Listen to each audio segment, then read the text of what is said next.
Bismillahirrahmanirrahim. Assalamualaikum kawan-kawan. Sihat hari ni? Semoga sihat sentiasa lah ya. InsyaAllah. Kalau orang yang diuji dengan tak sihat tu, pasti ada hadiah lah Allah nak bagi, InsyaAllah. Kan? Okay, hari ni Cikgu Ain kat hospital. Ada urusan sikit. So sambil menunggu ni, kita share sikit lah berkenaan dengan kita borak santai sikit pasal takaful. Sebab tengok generasi muda sekarang ni banyak tahu pasal takaful, tapi tak sign up pun kan. Okay, so tahu kelebihannya tapi tak sign up pun. So Cikgu Ain nak borak santai sikit lah berkenaan dengan takaful hari ni. Ada salah faham yang orang sebut berkenaan dengan takaful ni. Pertamanya, biasanya orang sebut bayar mahal kan. Ada yang kata macam-macam benda lah nak bayar. Nak bayar kereta lagi kan, nak bayar rumah lagi. Lepas tu mungkin ada hutang-hutang pelajaran PTPTN yang belum selesai. So perkara pertama, apa yang kita perlu buat adalah salah faham tersebut merupakan perkara yang kita tidak rujuk directly, ataupun kita tak rujuk habis dengan perunding ataupun konsultan takaful yang kita ambil kita punya polisi tu. So sebab apa? Sebab sebenarnya dalam pengurusan takaful ni, dia berkaitan dengan pengurusan kewangan. So bila berkaitan dengan pengurusan kewangan, takaful bukan membebankan. Takaful adalah keperluan. So bila kita mengambil sesuatu yang memang keperluan untuk diri kita, kita perlulah mengukur di baju, di badan sendiri kan, mengukur kemampuan kewangan kita dengan dengan kemampuan diri sendiri, bukan mengukur dengan kemampuan orang lain. Orang lain nak ambil takaful 300 sebulan, kita pun nak ambil takaful 300 sebulan. Tak boleh. So sebab itulah kenapa adanya konsultan ataupun perunding takaful yang boleh bantu kita buat kira-kira, buat analisa kewangan, dan barulah dia akan suggestkan apa produk yang sesuai untuk kita. Tak boleh suka-suka ambil. Kita tengok macam menarik je kan, cover ni. Betul, memang kita sebagai pengguna ataupun sebagai orang yang nak ambil polisi takaful, memang kita ada pilihan, tapi perlulah mendapat consultation ataupun nasihat daripada perunding takaful tu sendiri.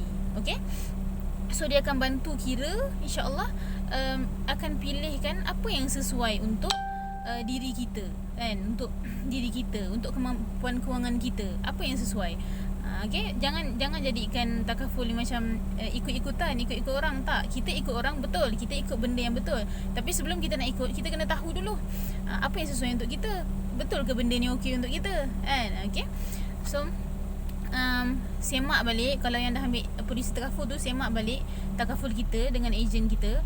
Betul ke polisi yang kita ambil tu sesuai untuk kita? Okay, so itu yang pertama. Salah faham yang pertama adalah biasa orang kata takaful ni mahal. Okay, so jalan penyelesaiannya mesti kena rujuk dengan ejen betul-betul.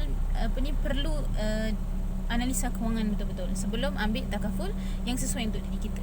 Okay, yang kedua, apabila kita dengar pasal takaful, tahu kebaikan takaful kan, nak ambil ni tapi tak sign up, tak ambil pun kan. So mulai hari ni, apa tindakan kita adalah pergi jumpa ejen, penasihat kewangan yang kita kenal, yang kita tahu, yang kita percayai. Jumpa dia, mesej dia, cakap nak jumpa, tolong analisa kewangan saya ni kan. So apa yang sesuai untuk saya ni kan. Sebab kenapa Cikgu Ain cakap benda ni penting? Sebab akidah kita yang kita pegang daripada agama Islam tu sendiri adalah kita percaya bahawasanya ajal dan maut itu adalah ketentuan Allah. Benda tu semua orang tahu, semua orang tak nafikan. Tapi satu perkara yang kita kena ingat juga adalah dalam kita berserah kepada Allah, kita perlu berusaha mengelakkan risiko ataupun perkara-perkara yang buruk berlaku dalam hidup kita dan keluarga kita kan. Sanggupkah kita apabila kita ditakdirkan tiada di dunia ni, anak dengan isteri kita apa kerana kan, anak dan isteri kita hidup meminta-minta kan. So sudah tentulah kita tak nak. Jadi untuk mengelakkan daripada kita melihat sengsara anak dan isteri kita, so pergi cari penasihat kewangan kan, perunding takaful, minta analisa. Analisa bukan kena bayar pun kan. Nak nak pilihkan mana produk yang sesuai, buat analisa kewangan, tengok produk ni okey tak untuk aku kan. Benda tu tak kena bayar pun. Kena bayar bila kita dah setuju kita nak sign up takaful tu. Dah setuju, itu pun belum bayar lagi kan. Submit dulu korang kan. Then kalau betul sah baru bayar kan. Okay.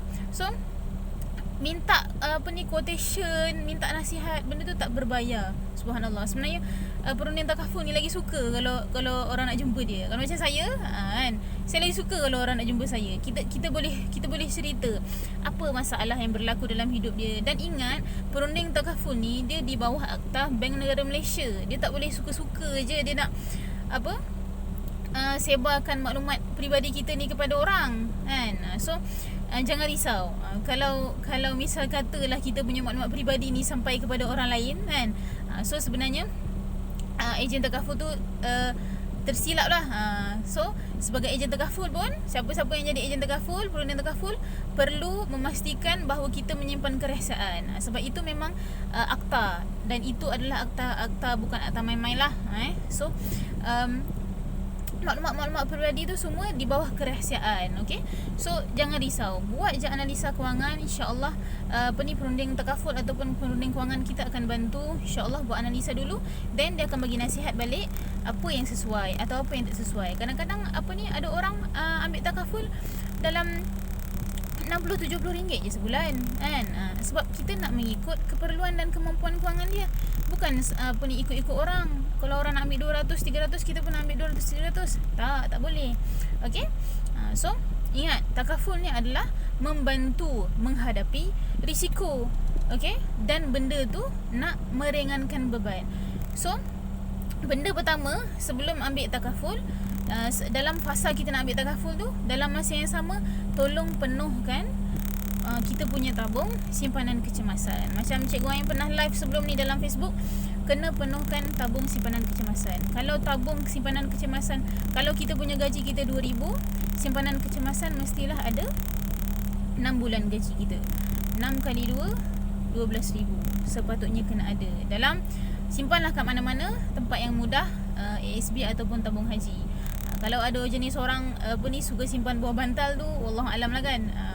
Sekarang ni risiko sikit lah, wallahualam. So cuba simpan di tempat yang selamat lah, seperti ASB ataupun tabung haji. Okay. Apa lagi Cikgu Ain nak share hari ni berkenaan dengan takaful?